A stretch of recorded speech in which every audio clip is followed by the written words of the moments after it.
সেই হেদায়েতের পথ দেখাবার জন্য, সত্যের পথ দেখাতে আল্লাহর দ্বীনের দাওয়াত নিয়ে আসলেন হযরতে আদম। এরপরে আসতে লাগলেন নবীর উপরে নবী। একজন নয়, দুইজন নয়, 1,00,000-এর উপর নবী রাসূলগণ মানুষকে আল্লাহর দ্বীনের পথ দেখাতে এসেছেন। সুবহানাল্লাহ। সবার শেষে এসেছেন আখিরি নবী, নবীগণের মাথার তাজ আমার নূর নবীজি মুহাম্মদ সাল্লাল্লাহু আলাইহি ওয়াসাল্লাম। আজ থেকে ১,৫০০ বছর আগে এসেছেন। সর্বশেষ আসমানি কিতাব কোরআন নিয়ে তিনি 23 বছর দিনের দাওয়াত দিয়েছেন। আল্লাহ ওনার রক্ত ঝরা দ্বীনকে পরিপূর্ণ করে দিয়েছেন। সেই দ্বীন ইসলামটাই সিরাতে মুস্তাকিম। ওই দ্বীন ইসলামে যারা চলবে তারা হেদায়েত পেয়ে আমার আল্লাহর জান্নাতে পৌঁছে যাবে। চূড়ান্ত হেদায়েত, হেদায়েতের চূড়ান্ত পথ কোনটা, মত কোনটা, হেদায়েত কোন পথে, সেই সিরাতে মুস্তাকিম দ্বীন ইসলাম আমাদের জন্য এনেছেন মুহাম্মদ সাল্লাল্লাহু আলাইহি সাল্লাম ১,৫০০ বছর আগে। বলেন সুবহানাল্লাহ। তবে সেই পথে কে চলবে আর কে চলবে না, ওইটা আল্লাহ নিজের হাতেই রেখেছে।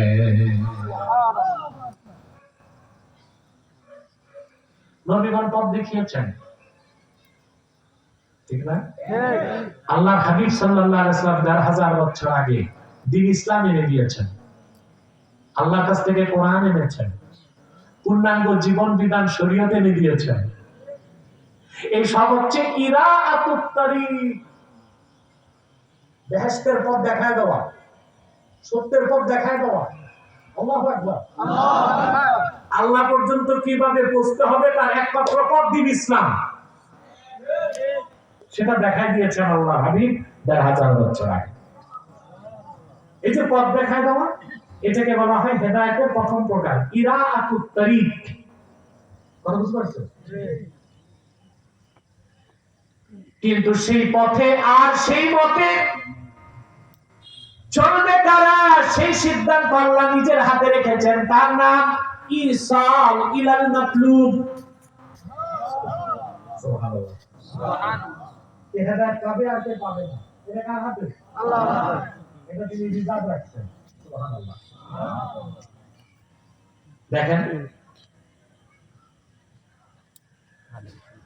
আল্লাহ হাবিব সাল্লাল্লাহু আলাইহি ওয়াসাল্লাম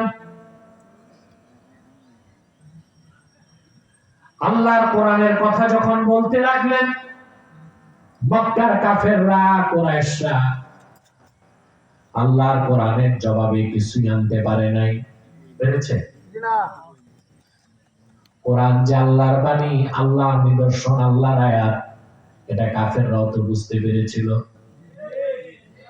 কিন্তু হেদায়েত না গ্রহণ করার জন্য তারা বাহানা হিসেবে কি বলল? আল্লাহ কোরআনে বলেন, ওয়ায়াকুলুল লাযীনা কাফারু লাউলা উনজিলা আলাইহি আয়াতুম মির রাব্বিহ।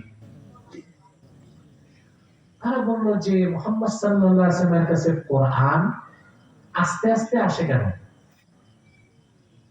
আল্লাহর হাবিবের কাছে কোরআন এসেছে 23 বছরে, আর জিবরিল রাসূলুল্লাহর কদমে হাজিরা দিয়েছেন 24,000 বার।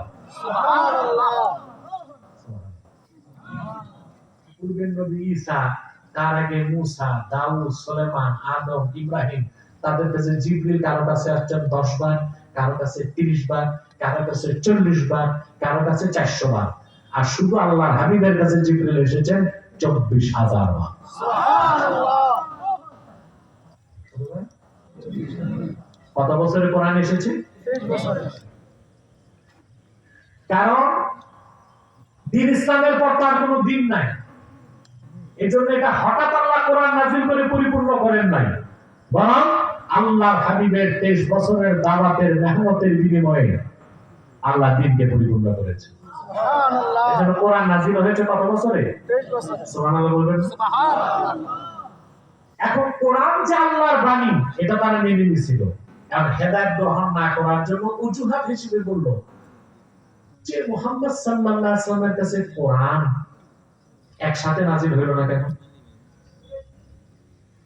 এইটা একটা বাহানা ছাড়া কিছু বুঝবা। আল্লাহ তখন বলে দিলেন قل إن الله يضل من يشاء ويهدي إليه من أناب। মুহাম্মদ সাল্লাল্লাহু আলাইহি ওয়াসাল্লাম আসলে ওরা হেদায়েত গ্রহণ করবে না, এই জন্য অজুহাত হিসেবে ফালতু কথা বলে। ওরা কি আয়াত চায়, কি নিদর্শন দেখতে চায়? আপনি যে নিদর্শন দেখিয়েছেন ওই রকম নিদর্শন দুনিয়ার কোন পূর্বের নবীর পক্ষে দেখানো সম্ভব হয় না। তাই কোরআন শরীফ সাক্ষ্য, বুখারী শরীফ সাক্ষ্য, সিরাতের সব কিতাব সাক্ষ্য। আল্লাহর হাবিব একদিন কাবাগরের সামনে দাঁড়িয়েছিলেন। কাবাগরের পাশে একটা পাহাড় আছে, নাম আবু কুবাইস। কি নাম? আবু কুবাইস। হজ করছেন না? হাজি যারা তারা চিনবেন। আল্লাহর ঘর কাবা থেকে বাব আব্দুল আজিজ